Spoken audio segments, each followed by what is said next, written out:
So my guest today is Alex Freund. Alex is a career coach who specializes in interview preparation and practice. He teaches clients how to confront and survive the most challenging interview scenarios with grace and with confidence. And most of his clients are job hunters, job seekers, however you want to refer to it.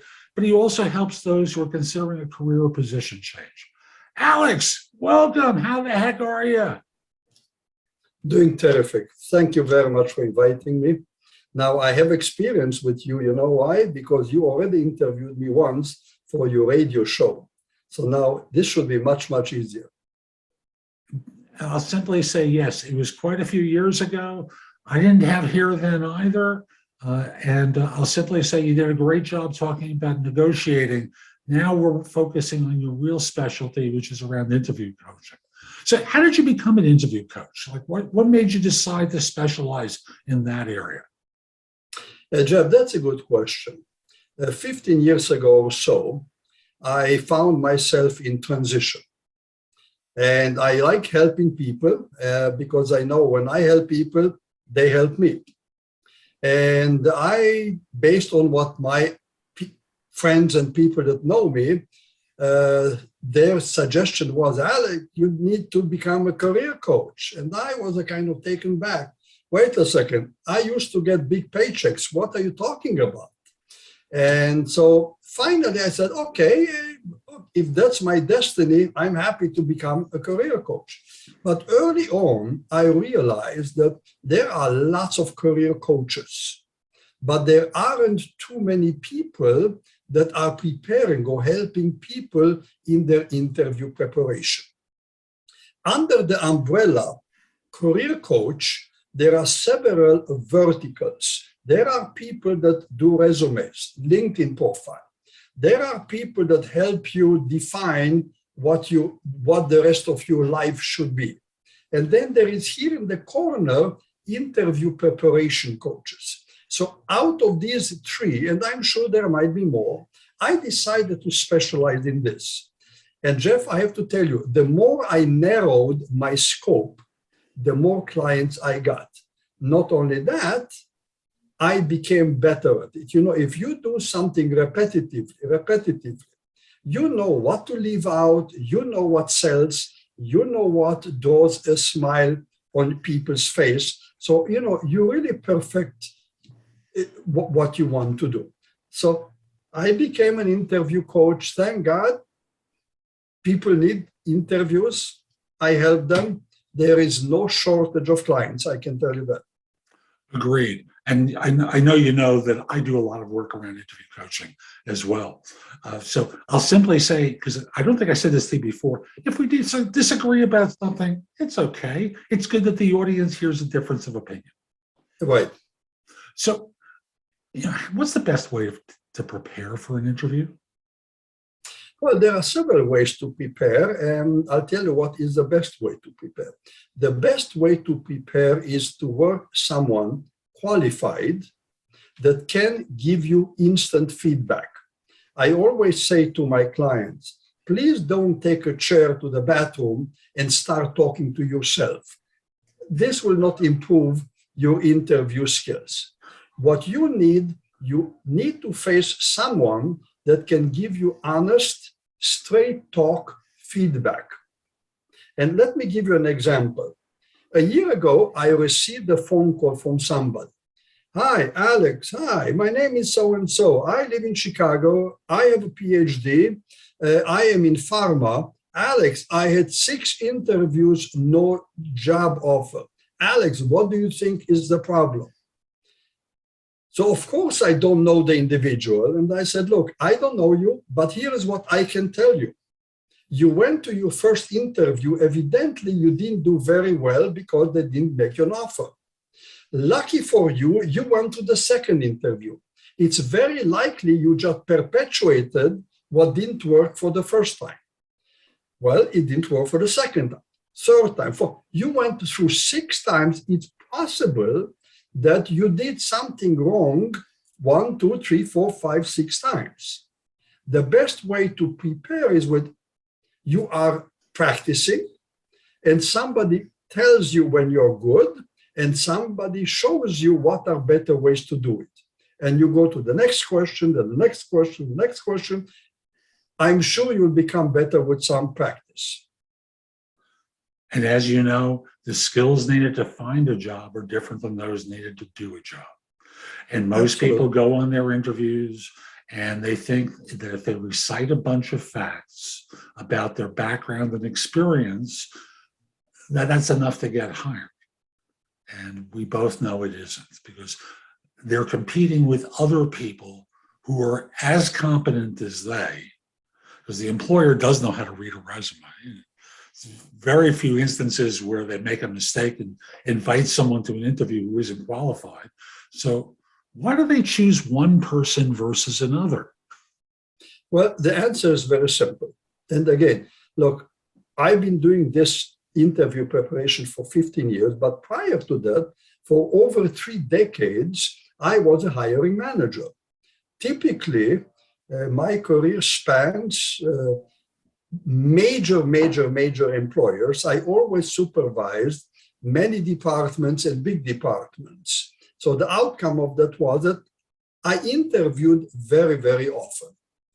And now the question is, why do you select John and not Peter and not Mary and not Paul? Okay. There is a saying in this business: we select for skills, but we hire for personality. When I say personality, we are talking about soft skills. The skills are good enough. Your resume tells me that bullet number 1, 2, 3, and 5 is exactly what I need. So I say, Jeff, come to my office Tuesday afternoon at 3 o'clock. I want to talk with you. That is called an interview. Good for you. You have an interview. You have a chance. Bad for you is, yesterday I had Mary, tomorrow I have George, after that I have another person. So the question, why do I decide on you? Clearly, the first thing in an interview, I test your skills. And if there is a bullet on your resume that I like and it's important for me, Jeff, you and I will talk about that bullet 2 and 3 and 4 sentences, because I want to make sure I don't hire somebody that doesn't have the basic skills that I need. But beyond that, I am testing you on your soft skills. For example, are you adaptable? Look, you come from the outside, you join my organization, you need to adapt. If you are very rigid, because for 28 years you were with ABC company, we are different. Would you be a cultural fit for us? I need to test that. Do you have leadership skills? I need to hear about that. Are you creative? Do you know how to prioritize? It's a fast-paced organization. You can't have everything priority number 1. Are you able to manage your time? What will your team members tell me about you? Do they like you? They don't like you. So these are the things that I need to anticipate and have answers to. And I'll tell you why. My boss may come to me and say, Alex, congratulations, I understand you have a new team members. Actually, I know his name. His name is Jeff. Alex, can you please tell me why you decided to hire Jeff and not the other 4 people you interviewed? I cannot tell my boss, Jeff is such a nice guy, really. That's not a good reason to tell my boss why I decided to hire Jeff.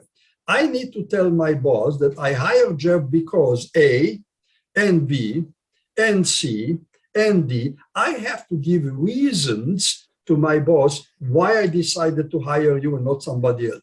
And I better have reasons. If I interview, I make a decision, it's not because Jeff is a nice guy. That's not good enough in business world of America today. Agreed. And it's so funny. I have this thing about hiring for fit, that I don't believe employers really know how to do it. I think they do. But the fact of the matter is, within 18 months of coming on board, Statistically, 60% of hiring managers have buyer's remorse about the person that they hired. And part of that is just the scenario of an interview. So I tend to think of this as interviews as being somewhat contrived around fit. And you got to pretend. So yes, competence is one thing that they look for. Self-confidence, character, chemistry, charismatic people always do better than non-charismatics. Caring, you seem to care about what you do. But ultimately it adds up to they trust you differently than they might Mary, Paul, George, Ringo, and the rest of the Beatles that they're talking to. Yeah, Jeff, one of the topics I discussed with my client is this. Let's do reverse engineering. Assume I hired you. You're on our payroll. Let's go back and ask ourselves, what were the reasons for me to hire you? And there are 4.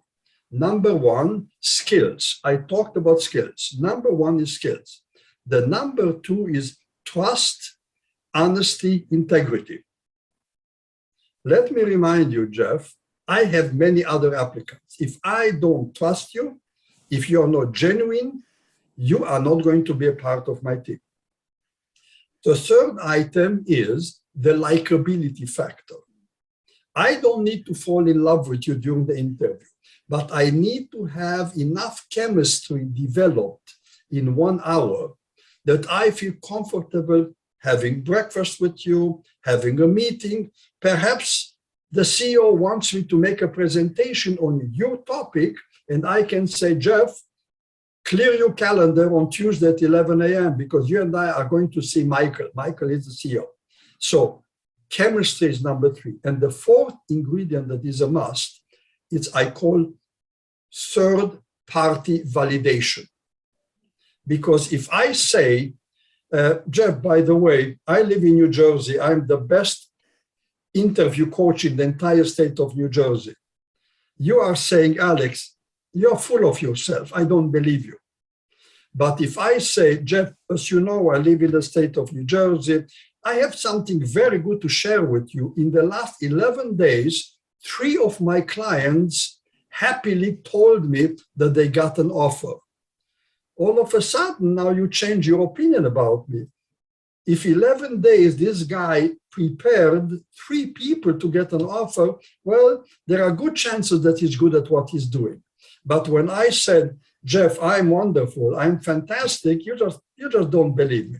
So these are the 4 ingredients that you must have in order to be hired. So what would you say the major obstacle is that people run into when they interview? That's a big question. First of all, let's step back a little bit. I think that the biggest issue that job seekers are facing is the fact that they fell into this abyss called in transition. Normally, it's a surprise. Sometimes they kind of can read the future. But look, when it is happening, when all of a sudden your boss or your HR person says to you, we love you, Jeff, you're wonderful, but guess what? Starting January 2nd next year, unfortunately, you will no longer be a part of this organization. You know, that is a shock. So the first step is, how do people react to that shock? And some people get over it rather easily, and some people will never get over it. I want to give an example of the first case, when people get over very easily. I will not forget my client, his name is Mike. On a Monday morning at 10 a.m., my phone rings. Hi, Alex. Listen, my name is Mike. I was fired Friday. Alex, how soon can I meet with you? And this was a good 10 years ago. I always say he is my smartest client ever, because he knew one thing. He was fired on Friday, and Monday he already sought for help. Other people, they take the weekend, they agonize over what happens. Then they said, oh, I worked so hard for so many years, I need to take a vacation. And then 2-3 months later, they start thinking about coming back to work. And then they don't know what they want to do. And so you understand where I'm going with it. Time goes on. And after 6 months, they said, well, it's time for me to look for a job. They're totally spaced out because they don't understand the business world anymore. And it's very difficult for them. It's very difficult for them to get in. Please remind me, I went a little on tangent. Remind me the question. The question was, what's the major obstacle people run into when they're interviewing? Yeah. So the major is overcoming the shock. You are driving on a side road and somebody hits you. That's a shock. You didn't expect that to happen. How do you deal with the aftermath? So the smart people, they said, you know what? I am a marketing director. I am not a career coach, but that's what I need. I need somebody to put me back on track and make sure that I don't fall off the track. The best thing you can do, go and hire somebody you trust. Trust is very important. Jeff, I suspect you did not select your medical doctor or family doctor, that you opened the telephone directory and you said, okay, this is my doctor. You didn't select it at random. You probably went to people in your local area that could recommend 1 or 2 or 3 people, and you investigated, and eventually you selected. Don't work with someone you don't trust. It will never end up very well. So find somebody you trust, evaluate the person, ask the difficult questions, and talk to several people, not only one.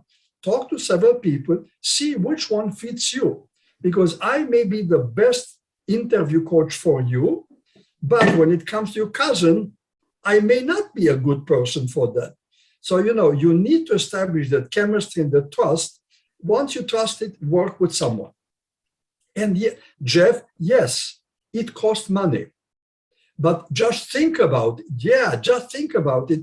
What does it cost for sitting at home and kind of looking in the sky and just praying that tomorrow somebody will make an offer? It will not happen. Or if it does, it happens by accident. Yeah. I know from experience, as you well know, that most people interview like amateurs, and it shows. Yeah. And you get hired, it's by accident, rather than because they intentionally created their interview persona, presented it in a world-class way, fostered that trust in the course of the interview, and thus the employer settles, and they've been interviewing for 3 months. You happen to walk in the door, you're a good enough hire. And one of the signals of that is that the offer isn't really a strong offer. So they're saying, yeah, if he takes it, great. If she takes it, fine. If not, we'll go to the number 2 candidate. Because it doesn't matter to them, because you didn't make them see the difference to a real degree between you and the other 24 people they've spoken with. And trust me, they're looking at 24. Even during these times where we're all being told there's a shortage of labor, trust me, not for what you do. Most of this labor shortage is in a different place in the market, and it's not affecting the work most white-collar workers do. Jeff, I want to tell you something, and I don't know what your experience has been. But again, I have been a candidate many times in my career. I changed jobs a fair amount of time. My conclusion is that people that interview in America, interviewer, not candidates, the interviewers, 8 out of 10 have no clue. They are very poor at this interviewing. 1 out of 10 is good. and one is exceptionally good. Because I've seen it all. And I want to tell you, based on statistics, if 8 out of 10 are not good at interviewing, it is your problem. Because they may be asking a question, you may be giving them a good answer. They don't know how to interpret properly your answer. And that's working against you. So chances are the interviewer is not good at it. How to overcome it? I don't know. Just you need to be super good at communicating your vision. And when we talk about communication, there is a lot of body language communication. There is a lot of body language. Jeff, please ask me, Alex, why are you interested in this position? Alex, why are you interested in this position? I am interested in this position because this position is very close to my home and I understand it. Now, would you hire a guy that answered it this way? Of course, I said the right things, but my body language says, this guy doesn't want this job. Again, we communicate a lot with our body language. And this is one of the things that I am helping my clients provide the right body language communication. And I want to tell you, Jeff, this is so difficult. I have had so far, again, I've been doing this for the last 15 years with 1,200 people. So I have a lot of stories. Some people are not able to smile. Can you believe that?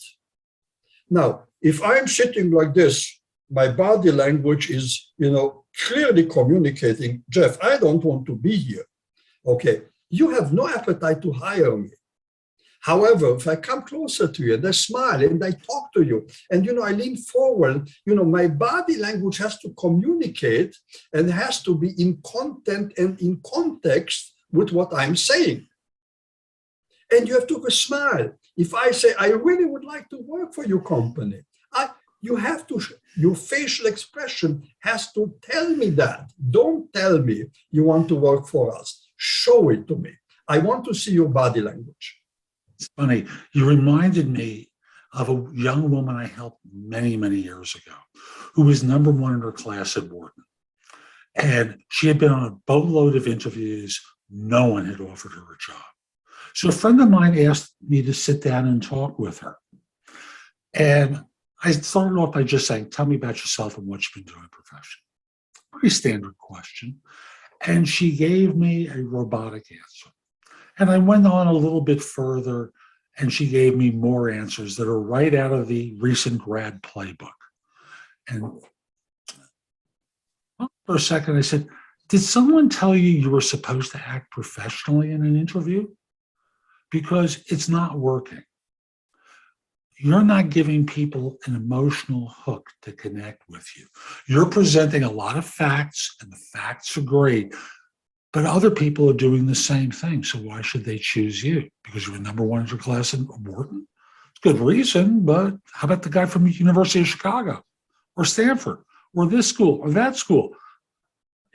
Why should they pick you? And you've got a lot going for you. So you're reminding me, as you are with everyone who's watching and listening, that it's important to connect with people as people. The smile, the twinkle in the eyes that shows that you delight in answering the question. When I was listing my reasons for why firms hire, I mentioned care. You care about what you do, and it comes across. And for those of you who are introverted, you express care in a different way than we extroverts do. Yeah. But the right firm is going to recognize that and give you that shot. Yes, Alex. I wanted to tell you something. And I put this up front when I start with a new client. I want to make them clearly different and better than their competition. This is not the case that you want to blend into the crowd.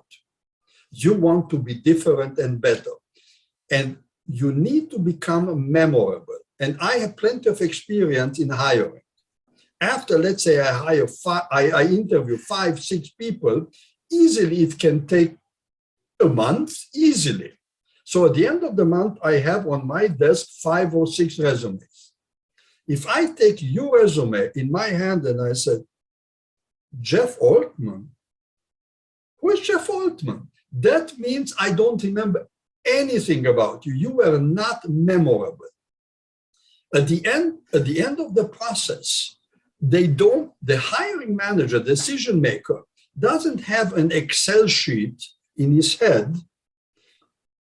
Question number 4, candidate number 2 answered this way. However, question number 7, candidate 5 answered it this way. They don't have an Excel sheet in their head. I'll tell you what they remember: how you look like, how you smiled, how you made me feel, your body language. I will remember also your background. But how you answered 12 days ago, question number 6, I have no way to remember that. No way. So you want to do things that make you memorable in a positive way. True. Absolutely true. I want to go on to a different topic because I know this is one that you're one of the few people I've been looking at really cover. And that's the idea of, the classic asynchronous video interview. And thus, number one, could you define what that is for the audience? And number 2, how someone should be presenting for it. Yeah. Okay. So AVI, or asynchronous interview, a video interview, is, let's say you apply to some companies, and by the way, more and more companies are signing up for this.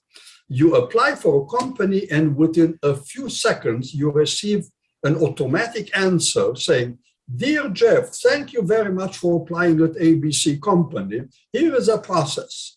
Attached is a link. When you are ready to interview, click that link. You have 2.5 minutes to prepare and 3 minutes to answer. We will have probably 10 to 12 questions to ask you. When you are done, hit enter, then the recording will come to us. We have an entire team that is going to review and make a decision about what is the next step." So you interview with a robot, you interview with your computer. Jeff, it is awful.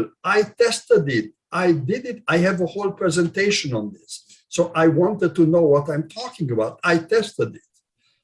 Jeff, I've been doing interview prep for 15 years. But let me tell you, when I'm sitting here, this side of the desk, and I'm interviewing with a robot, it is very, very different.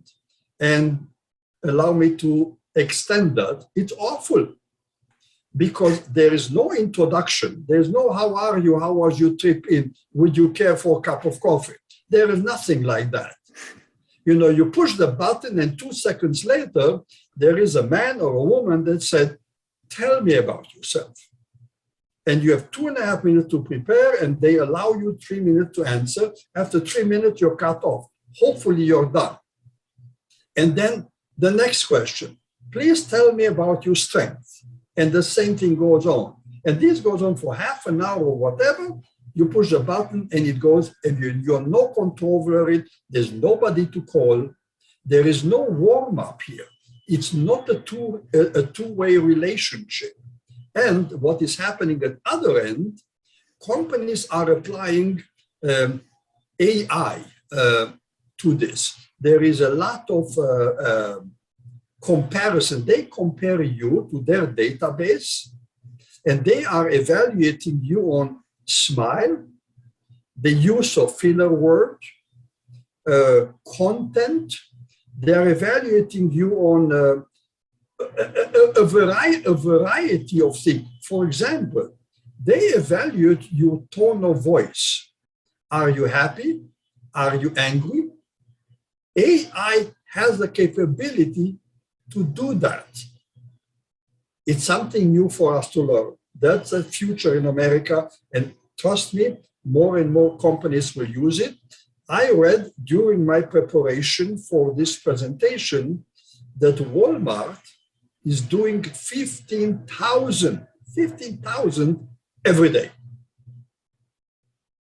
And they're also looking at micro expressions, not just simply the smile, but the little things on your face that shift as you answer.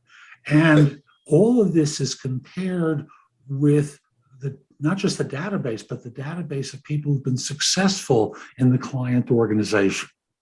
And thus, it's really tough to prepare. And if you think of prepare as being, shall we say, fake it for the camera, you got no shot.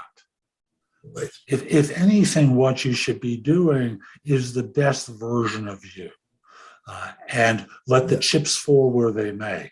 And I remember this years ago, before I even interviewed you for the other show.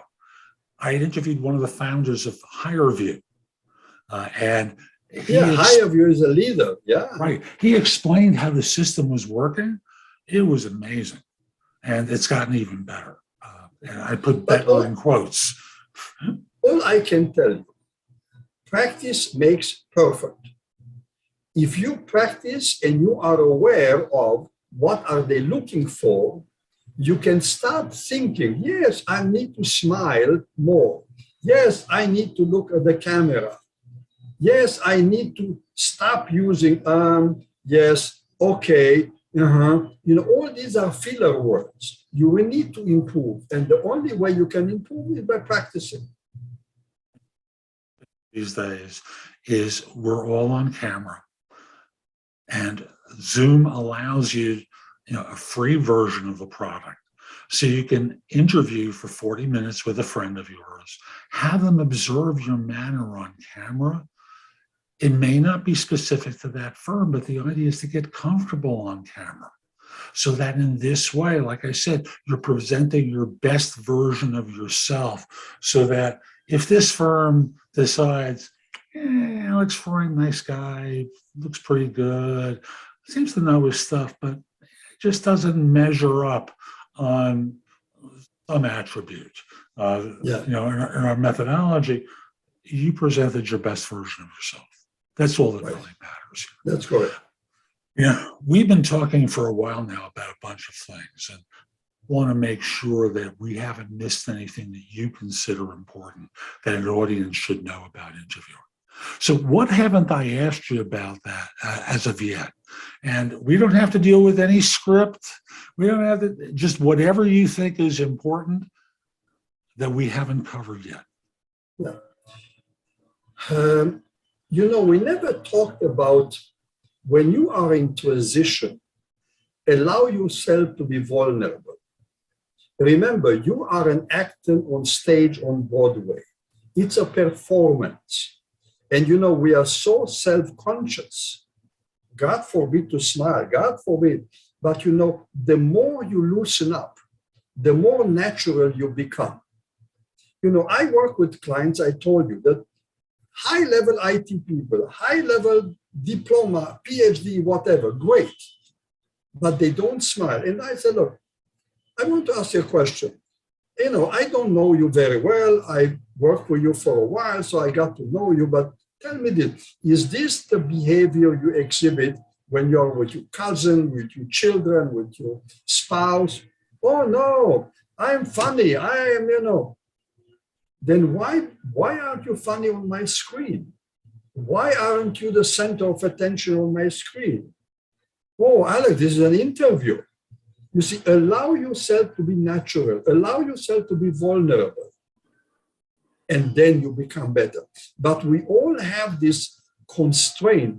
We don't want the interviewer to think anything bad about me. So they're very rigid, and that works against you.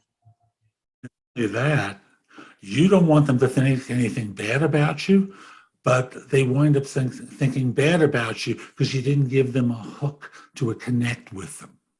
So it's the huge miss that so many people make. Alex, this has been fabulous. I know we could go on for hours, and neither of us has hours. How can people find out more about you and the work that you do?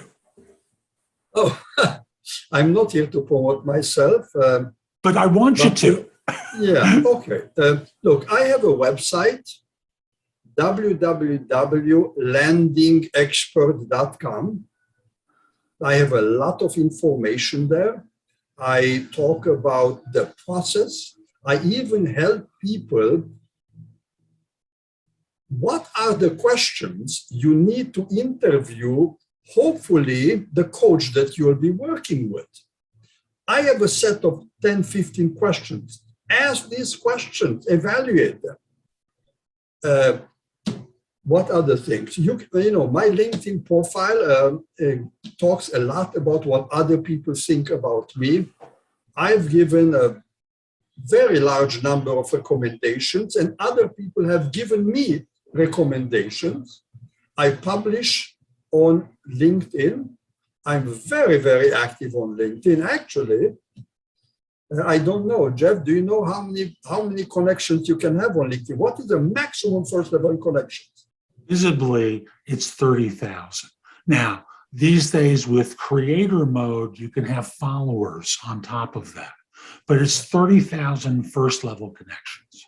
So I reached already 30,000 first level connections, and I have over 35,000 followers and so forth. So yes, I'm very active. I'm here because I want to help others. And I think people understand that, people get it, people connect with me. Thank God, I don't need anything from them, but I want to be helpful to them. Alex, this has been wonderful. Thank you. And folks, we'll be back soon with even more. I'm Jeff Altman, the Big Game Hunter. I hope you enjoyed today's interview. If you didn't, you're watching on YouTube, click the like button, share it, do something that lets people know it was worthwhile. Also, visit my site, thebiggamehunter.us. I've got a ton there that you can watch, listen to, or read that will help you in a variety of different ways. I also have information about my courses. And if this isn't the right time for you to do that, just put the address in your phone and my name, Jeff Altman, so you can come back to it at a later date. Lastly, connect with me on LinkedIn at linkedin.com/IN/the Big Game Hunter. Hope you have a terrific day, and most importantly, be great. Take care.